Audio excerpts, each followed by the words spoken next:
آج ہم جس قیامت کی نشانی کا ذکر کر رہے ہیں وہ یاجوج ماجوج کا خروج ہے کہ یاجوج ماجوج کے بارے میں بہت ساری مسکنسیپشن ہمارے معاشرے میں پائی جاتی ہے۔ لوگ بہت ساری جو ایسی قوموں کے بارے میں یہ گمان رکھتے ہیں کہ یہی لوگ یاجوج ماجوج ہیں اور اللہ تعالیٰ قیامت کے دن انہی لوگوں کو ہم پہ مسلط کر دے گا۔ تو آئے قرآن و حدیث کی روشنی میں سمجھنے کی کوشش کرتے ہیں کہ یاجوج ماجوج کون ہے، کب اور کیسے اس دنیا میں آئیں گے۔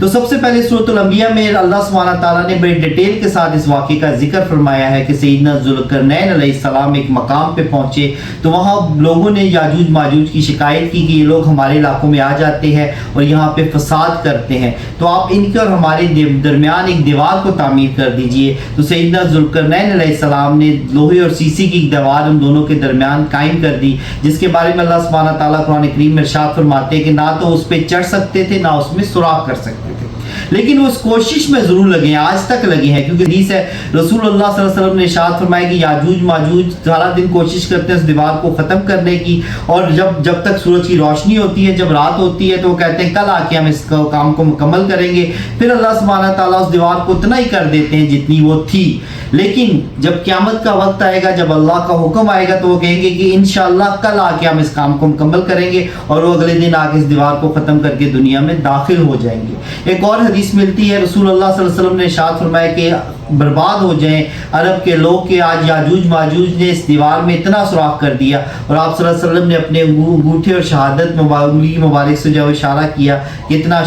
جو سوراخ ہے وہ انہوں نے کر دیا ہے۔ تو سورۃ الانبیاء کی ایک آیت ملتی ہے، اللہ سبحانہ تعالیٰ نے ارشاد فرمایا کہ قیامت کے دن اللہ تعالیٰ ان کو کھول دے گا اور یہ بلندیوں سے دوڑتے ہوئے آئیں گے، یعنی کہ بلندیوں سے یہ بھاگتے ہوئے جو ہے نا دنیا میں داخل ہوں گے، اور یہ تعداد میں بہت زیادہ ہوں گے۔ یہ ایک بڑی وحشت ناک سی مخلوق ہے اور تعداد میں یہ اتنے زیادہ ہوں گے کہ ایک حدیث ملتی ہے صحیح بخاری کی کہ ایک انسان کے مقابلے میں جو ہے وہ 999 یاجوج ماجوج، یعنی جتنے انسان ہیں اس کے مقابلے میں 999 جو یاجوج ماجوج ہوں گے، اور اتنی یہ وحشت ناک قوم ہوگی۔ اور یہ کب اس دنیا میں آئے گی؟ عیسیٰ علیہ السلام اس دنیا میں موجود ہوں گے، عیسیٰ علیہ السلام کا نزول ہو چکا ہوگا، اور دجال کو عیسیٰ علیہ السلام جب وہ ختم کر چکے ہوں گے، کیونکہ ایک حدیث ملتی ہے رسول اللہ صلی اللہ علیہ وسلم نے ارشاد فرمایا کہ اللہ تعالیٰ عیسیٰ علیہ السلام کو پیغام دیں گے کہ آپ اپنے ساتھیوں کو لے کے کوہ طور پہ چلے جائیں، کیونکہ ایک ایسی مخلوق آ رہی ہے جس کا مقابلہ کوئی نہیں کر سکتا، اور واقعی اس دہشت ناک مخلوق کا کوئی مقابلہ نہیں کرے گا۔ وہ اتنی بڑی تعداد میں اور ایسی وہ وحشت ناک سی مخلوق ہوگی کہ جہاں سے گزریں گے وہ تباہ و برباد کرتے ہوئے جائیں گے۔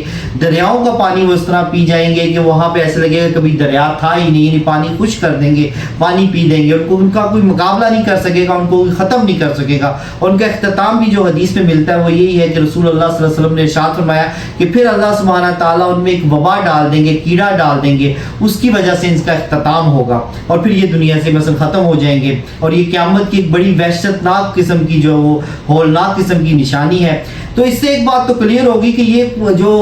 یاجوج ماجوج ہے وہ آج بھی ایگزسٹ کر رہے ہیں، اس کائنات میں کسی مقام پہ وہ موجود ہیں۔ اللہ تعالیٰ نے اس دنیا اور ان کے بیچ میں ایک آڑ قائم کی ہوئی ہے جس کو اللہ تعالیٰ قیامت کے دن ختم کریں گے، اور وہ دنیا میں یہ مخلوق جو ہے وہ داخل ہو جائے گی۔ یعنی کہ جو ایگزسٹنگ جو ورلڈ ہے اس میں جو قومیں اس میں سے کوئی بھی یاجوج ماجوج نہیں ہے، بلکہ کسی اور جگہ پہ موجود یہ جو ہے نا وہ ایک مخلوق ہے، اور یہ اتنی ہولناک مخلوق ہے، اتنی ہولناک ایک نشانی ہے قیامت کی۔ لیکن یاد رکھیں کہ اللہ تعالیٰ مومنین کو تحفظ عطا فرمائیں گے، اس لیے اپنے ایمان کو مضبوط رکھیں، اپنا اسلام کے ساتھ اور شریعت کے ساتھ اور اس قرآن و حدیث کے ساتھ اپنے رشتے کو بھی مضبوط رکھیں، اور اس دین پر قائم رہنے کی کوشش کیجیے۔ اللہ تعالیٰ ہمیں حق بات کو سمجھنے، اس پہ عمل کرنے، دوسرے لوگوں تک پہنچانے کی توفیق عطا فرمائے۔ اسلام کی اشاعت میں ہمارا بھی ساتھ دیجیے۔